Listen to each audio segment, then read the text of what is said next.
Hi, my name is Laura Desher. I am a certified life coach focusing on inspiring others to transform their home place, work, and businesses to lead a life through passion so they can gain momentum, excitement, energy, and reach their highest purpose. I started Passion Pursuer interviews because everyone has their own story and how they got to where they are today. I want to share those stories with you. You may be getting started figuring out your own journey, or you may feel stuck in the one you're currently on. My hope is that these stories spark passion so you can look deeper and feel inspired to get exactly what you want and desire out of life. Today, I have Keith Greer. I hope that's how he pronounces his last name. I forgot to ask. Anyway, Keith, he leverages 39 years of experience as a keynote speaker, executive and recovery coach, school social worker, a family therapist, an addiction specialist, and trainer. If you're catching us live, please say hello and comment below. If you are watching the replay, please comment #replay and tell us what resonated with you the most. Hello, Keith. Good evening, Laura. Thanks for having me here. Yes, I appreciate you being on as well. Sure. So, tell us a little bit about yourself, and for the viewers who don't know you, tell us how your story shaped who you are today. Yeah, well, thank you. Thanks for asking that. So you mentioned I've had this. I call it a very blessed career. That this spring will be 40 years of facilitating different types of what I call helping conversations. So by schooling, I'm a clinical social worker. I'm a professionally certified coach, and in those 40 years, I've had the opportunity to work in the world of substance use disorder, treatment and recovery, still something I'm very active in. For many years, I had a family therapy practice, and while all of that was going on, I had this very cool opportunity to do some school social work. And what I thought was only going to be a couple of year kind of gig, because it wasn't a part of my vision at that time in my career. Yeah. A couple of years ago, I retired after 30 years as a school social worker. And then somewhere around 18, 19 years ago, I started reading about coaching, the larger world of professional coaching, that you are in. And it just resonated so deeply with me about being in a conversation with people where I don't have any of their answers, but they do.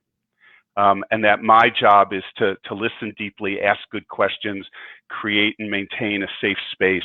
So I went back, got a whole bunch of training in that.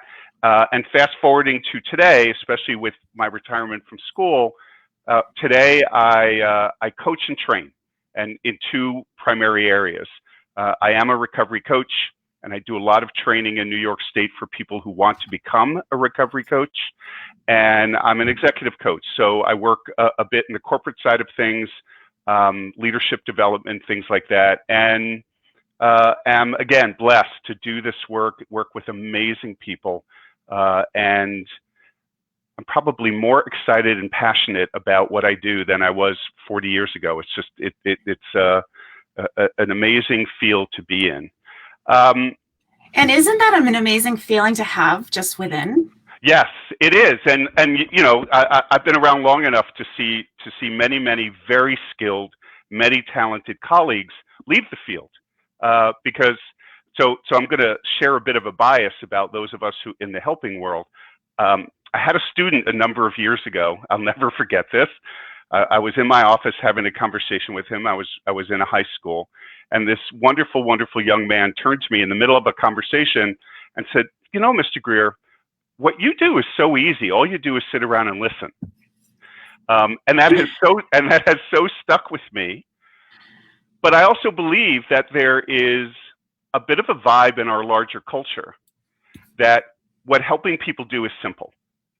Right? You sit around, you listen, maybe you're kind of empathic or a bit intuitive, but that's one reason I think why we call it the soft sciences.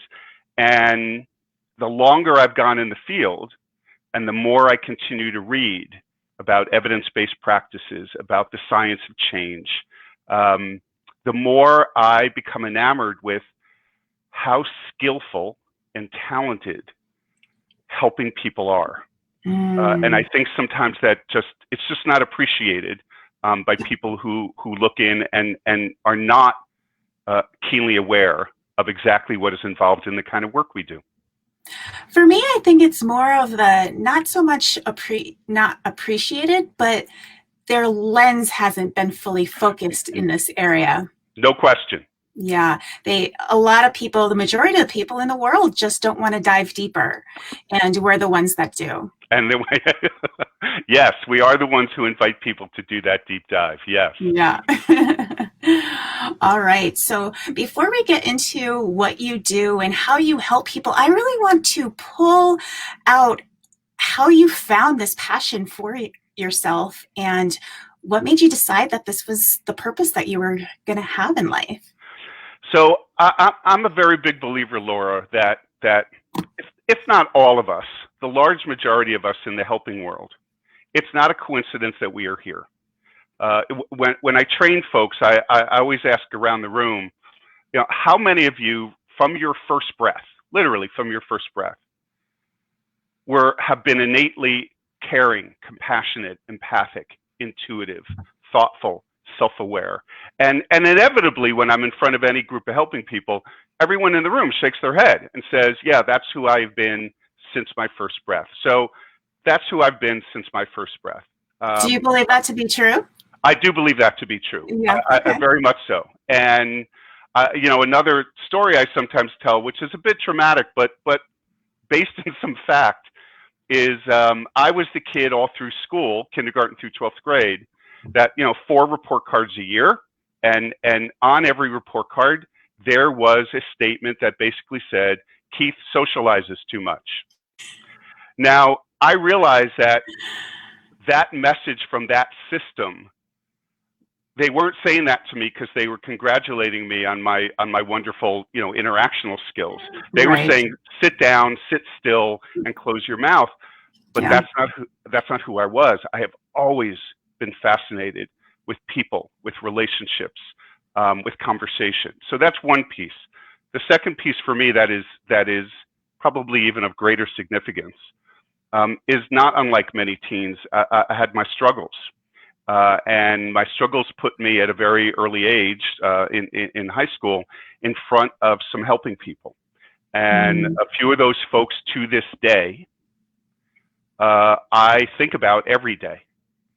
They had such impact on me, some in the more traditional helping world, in the world of counseling, and one teacher in particular who modeled for me the importance and the power of being a good listener, of being non-judgmental, of speaking the truth to me sometimes, even if it was kind of tough for me to hear. But all of them, the couple of people I really think about, all of them had that skill, especially for me at that age, to speak the truth to me. But the whole time they were doing that, I always knew they cared deeply for me.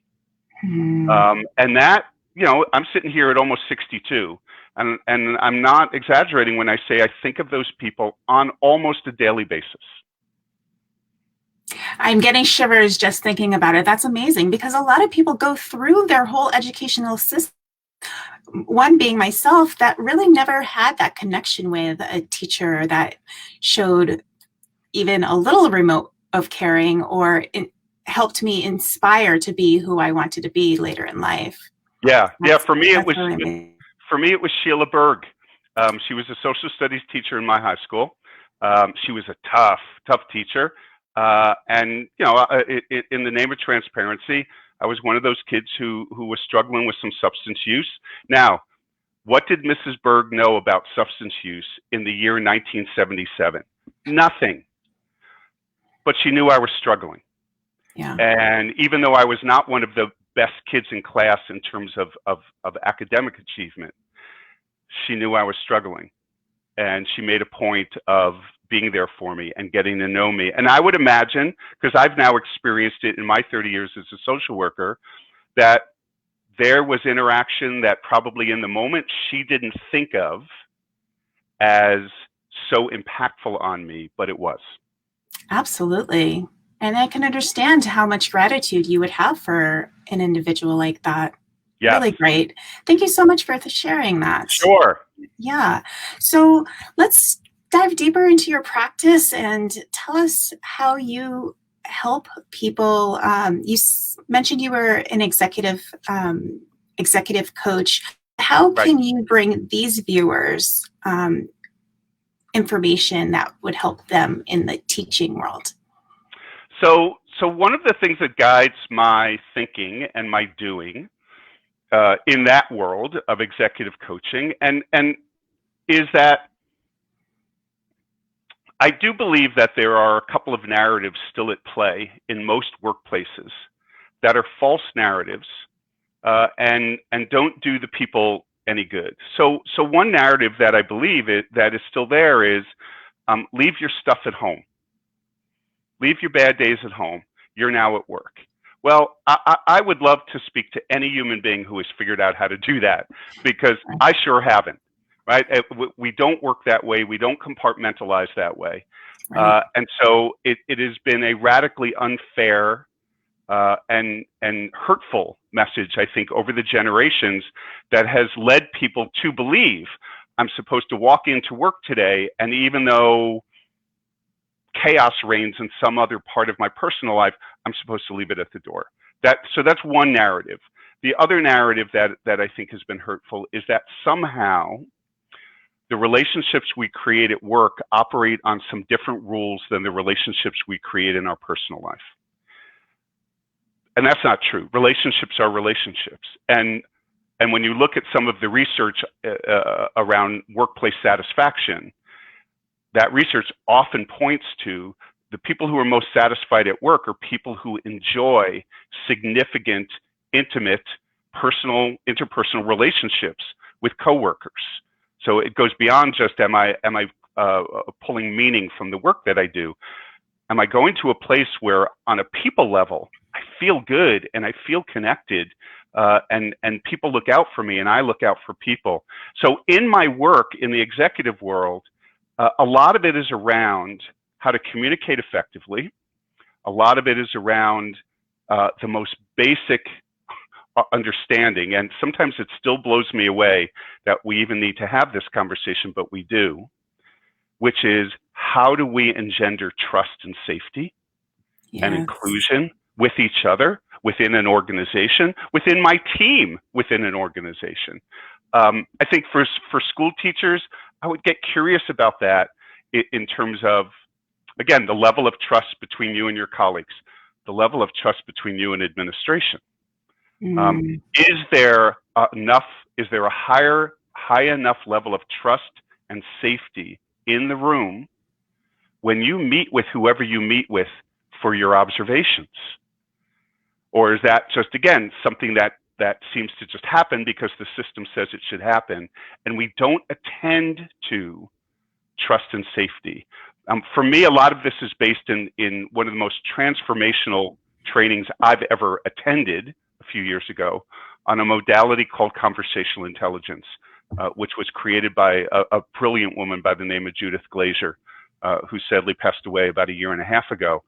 And she was an executive coach, coached around the world, Fortune 500 companies, and she created this modality that is built on a foundation of the latest and greatest in the neuroscience world, of exactly what goes on in our brain, where in our brain, when two people walk into a room and start to interact with each other through conversation, that either is a message to each other that there is safety and trust in the room, or threat, and then fight-flight kicks in.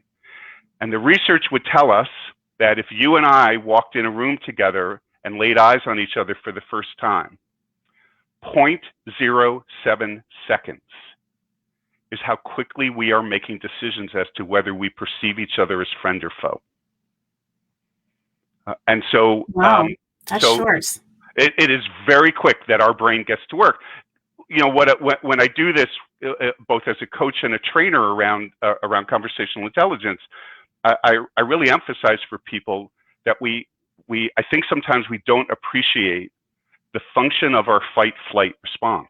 Yes. And where it came from, and that it has one job and one job only, and that is to perceive threat and then release a neurochemical cascade to keep us safe. That's it. And it works brilliantly. It has for a bazillion years, and it works very, very quickly. So I do a lot of work around team building. I do a lot of work with leaders around how to engender a greater level of trust and safety within either the large organization or their group, or just one-on-one with either colleagues or the people that report to them.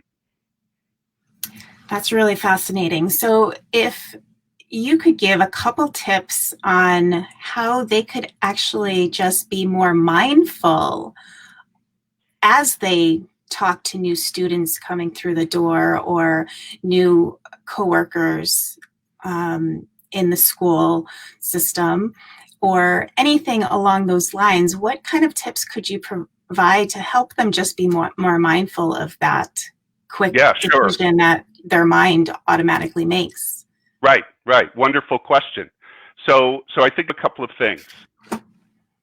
So there's an exercise I take people through, and I do this sometimes with my individual clients, but you can do this with an individual, you could do this with a group. And that is to actually create a trust safety working agreement. And so imagine walking into a room, like even, let's say a classroom, because I really think this is a wonderful exercise for educators in their classroom. You walk in with your kids in your class, and you put, up on the board that we're going to create a trust safety agreement, working agreement. And you ask the following questions. All right, folks in the room, if we were able to get to a point in how we interact with each other, in how the room feels, where every single one of us could feel complete trust, safety, could feel included, could feel that we could be completely transparent, we could take a risk, we could have conflict, we could disagree, what would need to be in the room with us? What would we all need to commit to, promise to each other? What would we all need to bring? And so when you ask that question at first, sometimes you'll get an answer like, well, we need to respect each other. Now, if there's 20 people in the room, we'll all agree with that. But here's kind of where we take this to a different level with this conversation. Because what we know is with words like respect, if there's 20 people in the room, there's 20 different definitions of what that word is. Yes. And essentially what I'm challenging people to do is to operationalize these terms, because we throw them about and we don't always know exactly what we mean. So I'll use the language I'll sometimes use. If respect was in the room, what would the evidence be? How would you know? What does it look like, sound like, feel like, taste like? How do you know? So we'll go around the room and get some questions answered. And then sometimes I'll use this concept called double clicking. We stole it from the tech world. So we know what happens when we double click on a link. Same thing. Let's double click on the word respect. Go deeper. And make sure that everybody gets their input into what that means. And what I find in doing these agreements is what you wind up with up on the flip chart or the board is pretty important. Some rules and ways of being that the room is saying, here's what trust and safety would look like. But I also find sometimes just even having the conversation. Because when I do this in the corporate world, I get feedback all the time. Nobody's ever asked us this. Nobody has ever asked what trust, safety, and inclusion is for me, right? So that's one thing. How can I start to create that tone? Some other things I think about are just, and you'll relate to this as a coach, how do I walk into the room fully seated in a place of curiosity? Because when I'm in in a place Love of that. curiosity, right? I'm not coming in thinking I know best. Right? I'm open. In the CIQ world, we talk about asking questions for which you have no answers. Right? Because we all know sometimes people can ask questions and they're still trying to push you towards their perspective. Truly asking questions for which I have no answer. Other tips I challenge people to think about is when you walk into a room, how wedded are you to your answer? Right. And let's be honest here. Is there any objective evidence in the universe that your answer is the answer, other than it feels right to you? Exactly. Right. So powerful. So we just invite people in to think about some different ways to walk in the room, not completely connected to their way of being, open to other people's thoughts. We talk about the concept of co-creation, to co-create with the wisdom in the room. So that's just a few of the strategies and concepts that we talk about. Excellent. Thank you for that. Sure. We have about 9 more minutes. Sure. I want to talk a little bit about your recovery and how you help with that part. I've been sober for 5 years. Congratulations. Yeah, over 5 years. Thank you. But it wasn't that typical, alcoholism that most people are aware of. If I think back, it really started when I started drinking alcohol in middle school. Yep. And then in high school, I started emotionally drinking my way through it. Right. I would love to hear your feedback on those not so obvious teens who are doing really well in school, right, but still have that urge to use alcohol for emotional blocks. Yeah. So again, congratulations on 5 years of recovery. That's phenomenal. The first thing I want to say that you highlight by courageously sharing that, Laura, is that 90% of adults who have been diagnosed with a substance use disorder, which, by the way, that is the term. It's not addict, right? It's not junkie. It's person with substance use disorder, person first, medically appropriate language. 90% of adults who have been diagnosed with a substance use disorder have a use history that started in early teens. So this is not an adult onset disorder. This is an early adolescent onset disorder in most cases. And your point is a wonderful one, as one of those teens who was using alcohol to self-medicate, and probably people didn't know because you weren't acting out, you weren't skipping school, you weren't getting arrested. In fact, it sounds like you were doing well in school. What you highlight is average student, of course, but yes, okay. I never got in trouble, and there you go. Right? I was an athlete, exactly. But still loved my booze. So what you highlight is our growing understanding that addiction does not look like one thing, and addiction, and this is regardless of age, that the progression of what we would call alcohol use disorder looks different from person to person, and that there's a really good chance there's actually more people who looked a little bit like you than there are who fit that stereotypical image of, angry 15-year-old getting high, acting out, right, skipping school.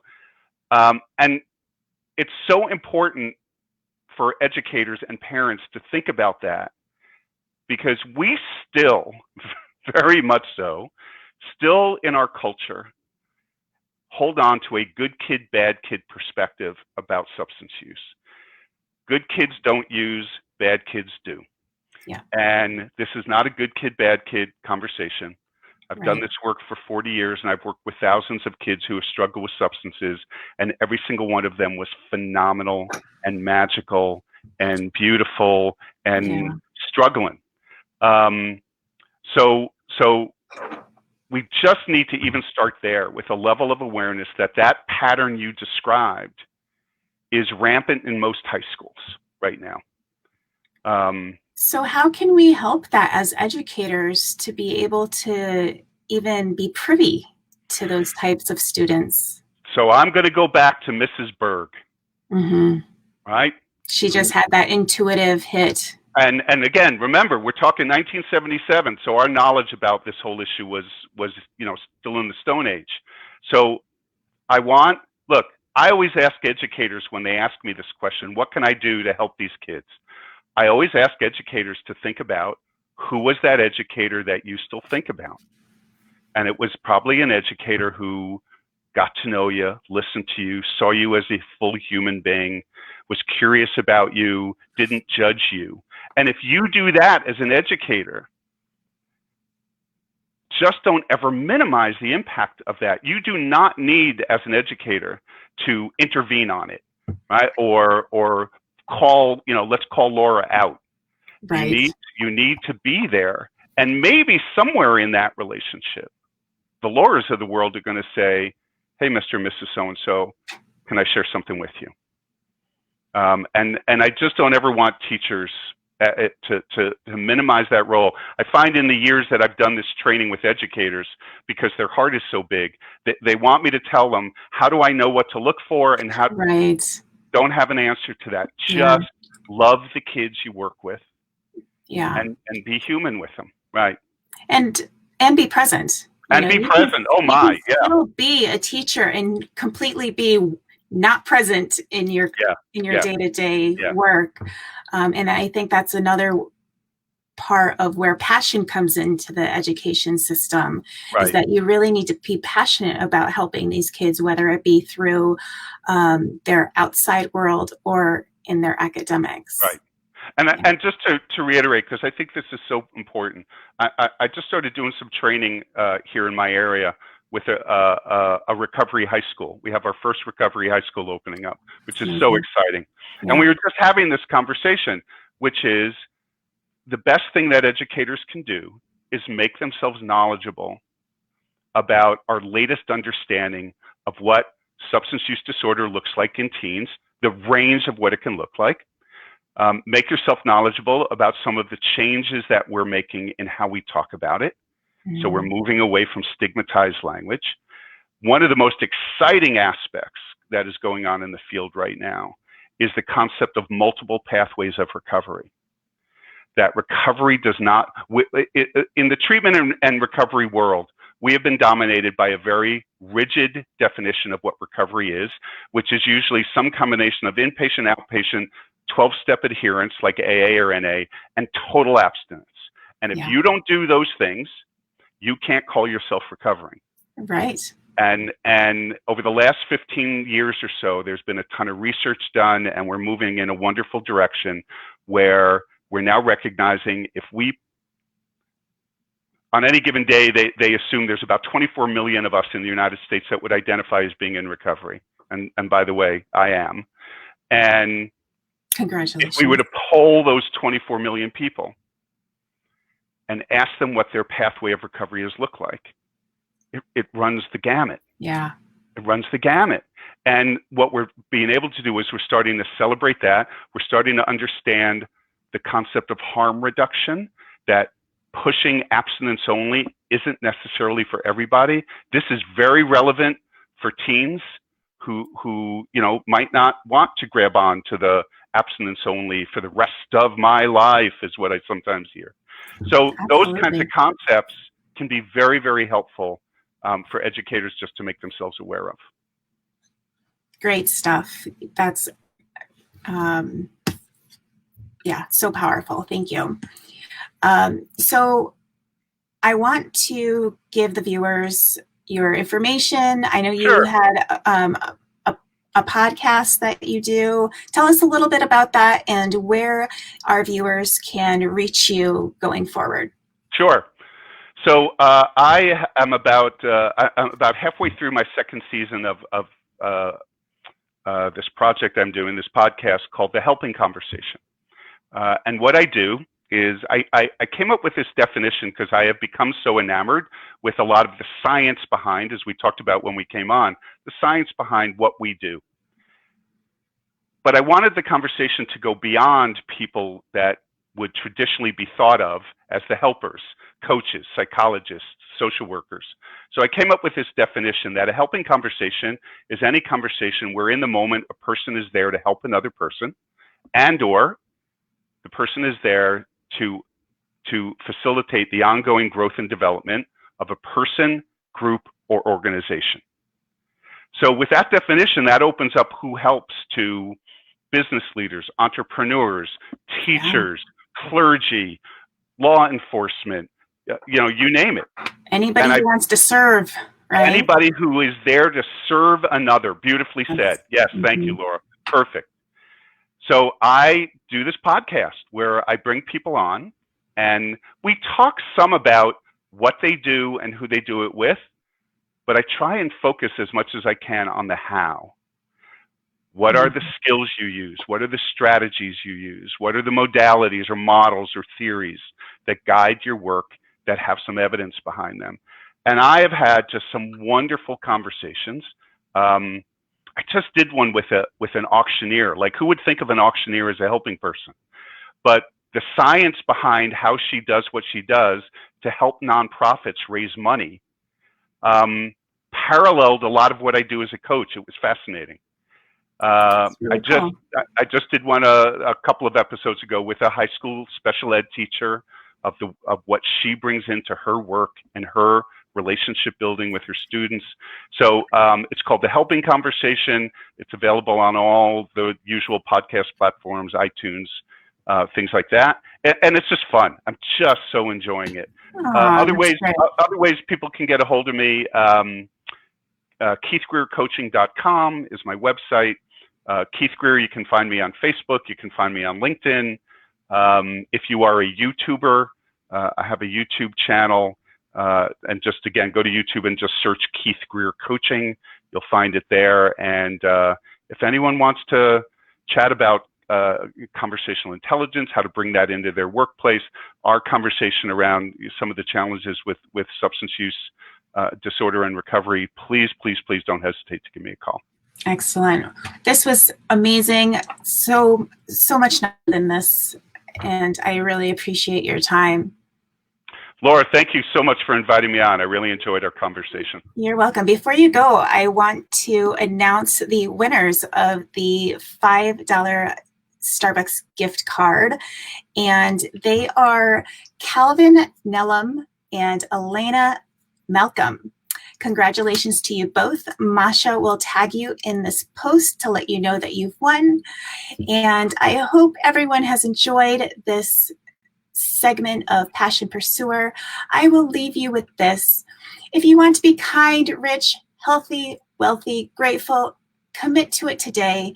And with that, I thank you for your time. Now go out there and live a life of purpose and passion. Bye for now.